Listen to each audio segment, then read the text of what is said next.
முறையான நடவடிக்கை நடந்து கொண்டிருக்கிறது. அந்த தீர்ப்பு முறையாக வழங்கப்படும்.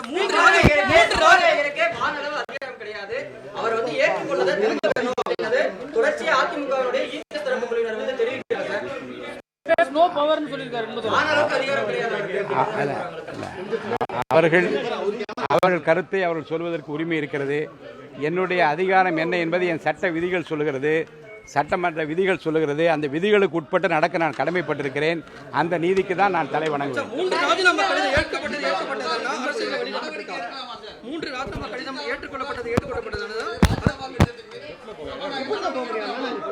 அவர்கள் கொடுத்திருக்கிற 3 பக்க மனுவில் குறிப்பிடப்பட்ட விஷயங்கள் எதுவும் இருக்கிறது. அதை பற்றி முறையாக ஆய்வு செய்து விரிவாக விளக்கமாக நான் உங்களுக்கு பதில் அளிப்பேன்.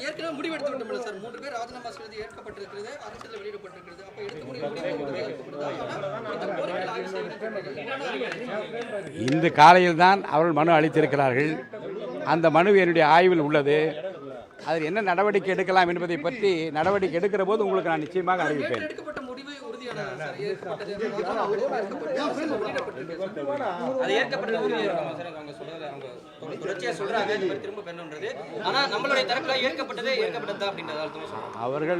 அவர்கள் கருத்தை 3 பக்க மனுவிலை கொடுத்திருக்கிறார்கள்.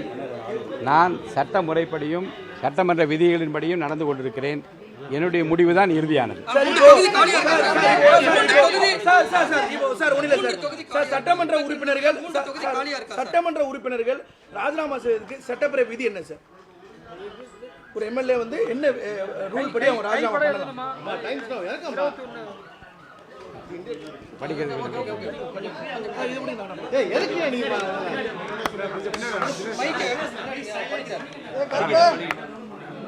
பேரவை உறுப்பினர் பதவியிலிருந்து விலக விரும்பும் ஒரு உறுப்பினர் இதற்கான இணைப்பில் உள்ள படிவத்தில் பேரவைத் தலைவருக்கு தம்முடைய எண்ணத்தை தம் கைப்பட எழுதி கையொப்பமிட்டு தெரிவிக்க வேண்டும். பேரவைத் தலைவர் ஒரு உறுப்பினரது பதவி விலகல் ஏற்றவுடன் அச்செய்தியை தகவல் நாளிலும் அரசிதழிலும் கூடிய விரைவில் வெளியிட வேண்டும். அப்படிதான் நேற்றே வந்து அவர் ராஜினாமா ஏற்கப்பட்டதுடன் அரசிதழில் அதை உடனே மாலையை வெளியிட்டிருக்கிறோம். முறைப்படி நேற்று அந்த 3 பேர் ராஜினாமாவும் அறிவிக்கப்பட்டிருக்கிறது.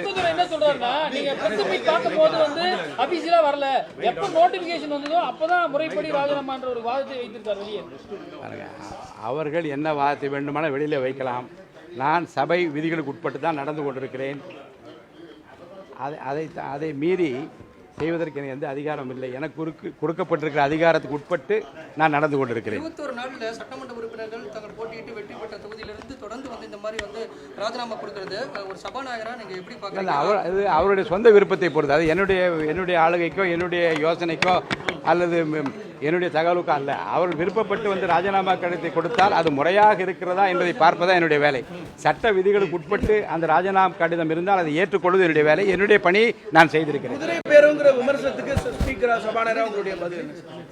இல்லை, அதை பற்றியெல்லாம் எந்த கருத்தை நான் சொல்ல விரும்பவில்லை. என்னை பொறுத்த வரைக்கும் ராஜினாமா கடிதத்தை முறையாக கொடுத்தால் அதை ஏற்றுக்கொள்ள வேண்டியது சட்ட விதிகளின்படி நடந்து கொள்ள வேண்டியது என்னுடைய கடமை. அந்த கடமையை நான் நிறைவாக செய்திருக்கிறேன்.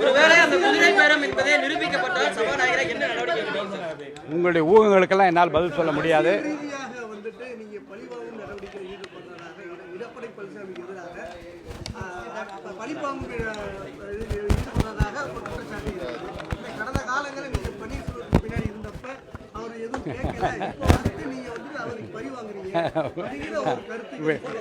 நான் வந்து இல்லை, அதாவது யாரையும் பழிவாங்குற இடம் இந்த சபாநாயகர் அலுவலகமோ சட்டமன்ற பேரவையோ அல்ல.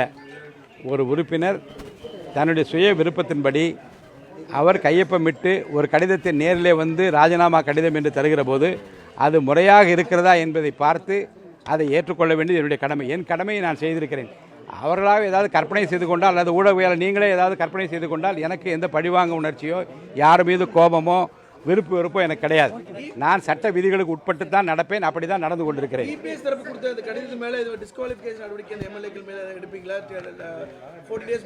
அது ஆய்வுக்கும் நடவடிக்கையும் உட்பட்டிருக்கிறது. நிச்சயமாக நடவடிக்கையில் தொடரும்.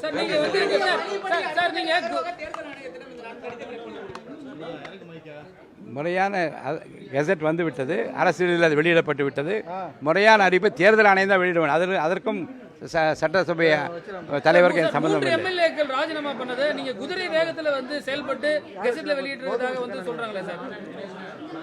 என்னுடைய பணியை எப்படி செய்ய வேண்டும் என்று விதி சொல்லுகிறதோ அந்த விதியின்படி நான் செய்திருக்கிறேன்.